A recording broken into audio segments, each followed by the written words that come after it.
Sapa Haile Selassie, salutations à tous nos frères et sœurs qui vont voir ces images. Nous sommes au Bénin.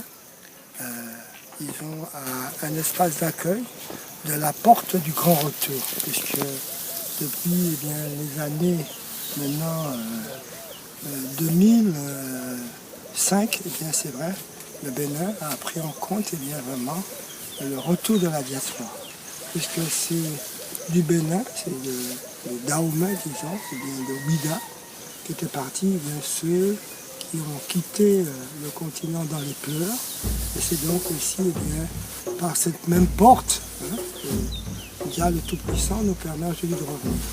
Donc, nous a été accordé un espace de terre de 4 hectares dans une forêt classée qui depuis, que nous y sommes installés, par le travail et par,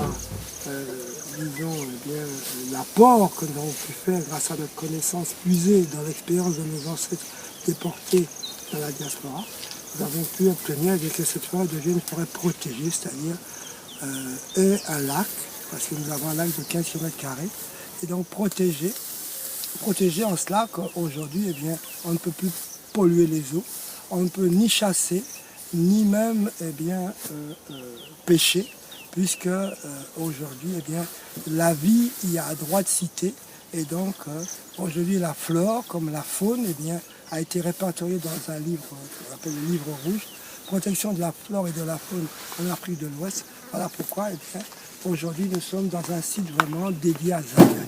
C'est vraiment pour nous ici, à la porte du Grand Retour, nous sommes déjà dans un site vraiment qui correspond tout à fait aux critères de Zion, puisque la nature y a priorité et l'homme au sein de la nature, vraiment peut s'exprimer, peut donc maintenant apporter sa contribution pour maintenant la réhabilitation d'ailleurs de l'action de l'humanité et surtout la restauration de la maison de Dieu. Alors, Zion, c'est la maison du Tout-Puissant, c'est la maison de Dieu, c'est ce qu'il a créé, c'est ce qu'il nous a légué, le jardin d'Éden.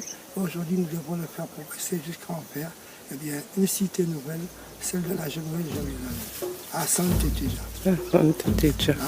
Voilà. Donc, ça, c'est une première chose. Maintenant, on va visiter un peu les différentes cultures que nous avons déjà pu apporter. Ici, nous avons, par exemple, ça c'est le maïs sucré.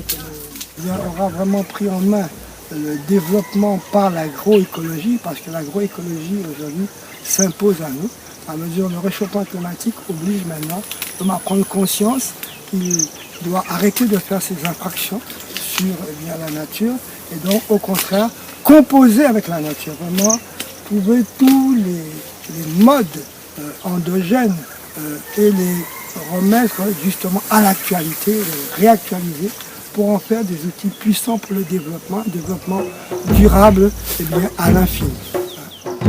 Alors, pratiquement le climat sur lequel nous vivons, c'est sûr le climat du continent Éden, c'est vraiment le climat du paradis. Et nous avons, nous, par exemple, qui sommes dans les îles, la chance d'avoir été déportés sur des territoires qui ont à peu près la même latitude. Et donc aujourd'hui, nous avons à peu près les mêmes fruits, les mêmes légumes. Alors vous allez découvrir les papayes, les bananiers, les avocatiers, le baobab, il y a le karité, il y a tous les arbres fruitiers, qui soient orangers, qui soit citronnier, le chap-chap, on en parle beaucoup. D'ailleurs, vous voyez, nos pépinières sont là, les pépinières d'arbres sont là. Ce lac, ça s'appelle le lac Toro. C'est un lac de 15 km². C'est un lac qui, on appelle ça un lac sacré. Tout le bord, il n'y a aucun habitant. Il n'y a que nous qui, à cause de la forêt classée, qui avons réussi à avoir obtenu donc que ce soit protégé. Donc aujourd'hui, il n'y a que nous qui avons vraiment usufruit sur le bord du lac. Sinon, il y a des riverains, mais en général, le lac, on n'habite pas au bord du lac. Donc tout ça, c'est en faire destination de faire d'être multiplié, de faire de la semence.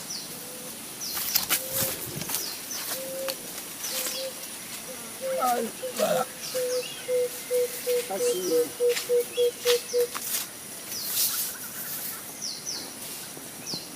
tous les arbres qui sont là, tout ce qui est là, c'est nous qui avons planté, tout ça.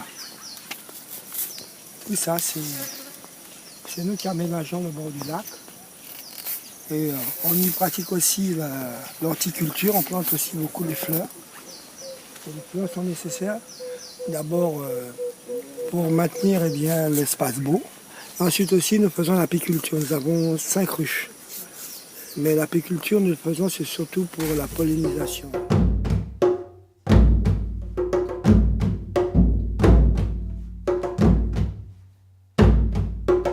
Alors, pour nous, c'est vrai que nous avons un but commun. Aujourd'hui, nous sommes, c'est vrai, jeudi. Et le jeudi, c'est un jour de mouvement. Et le mouvement, on a dit, le mouvement du peuple de Jah aujourd'hui, c'est vrai, c'est Exodus, mouvement Okja People. Et le 2 novembre, pour nous, c'est vraiment la célébration du couronnation de son Impérial Majesté Haïlé Sélassié, de son Majesté Impérial Ménéna.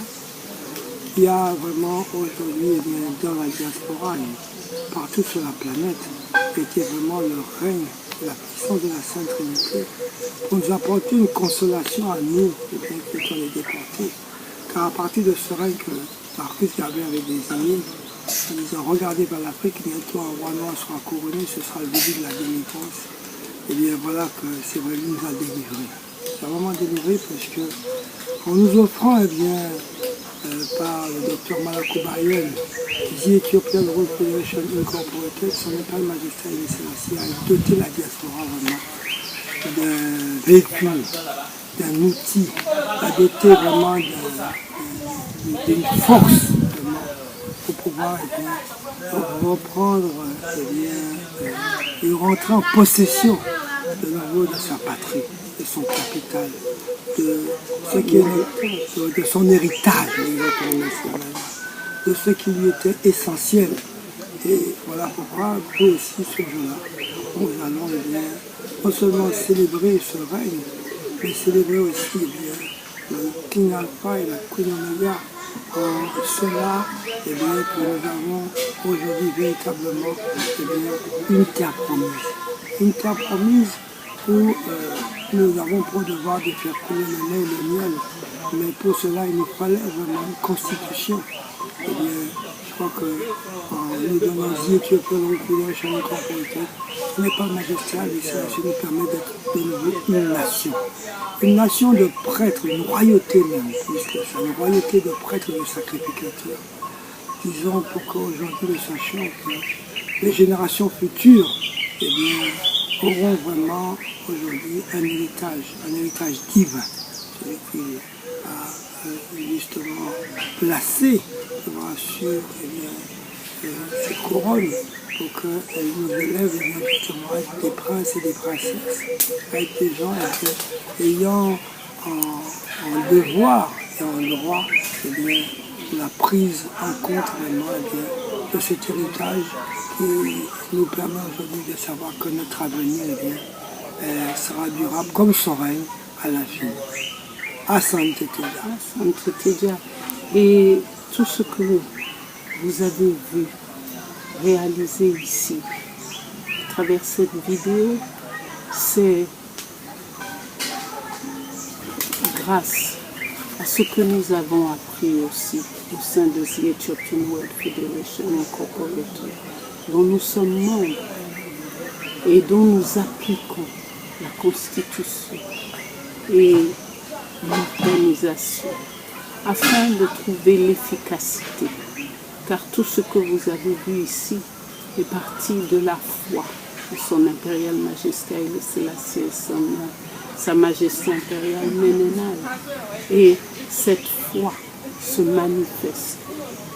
Nous sommes les régents du royaume de Jah.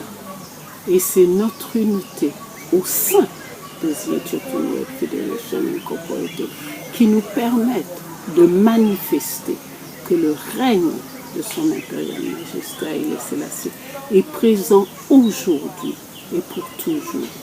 Donc, bonne célébration à vos frères et sœurs. Vous êtes dans nos cœurs et nous voulons aussi que vous sachiez que vous êtes à tout moment les bienvenus ici au Sebas, en terre Éthiopia, Bénin. C'est là, c'est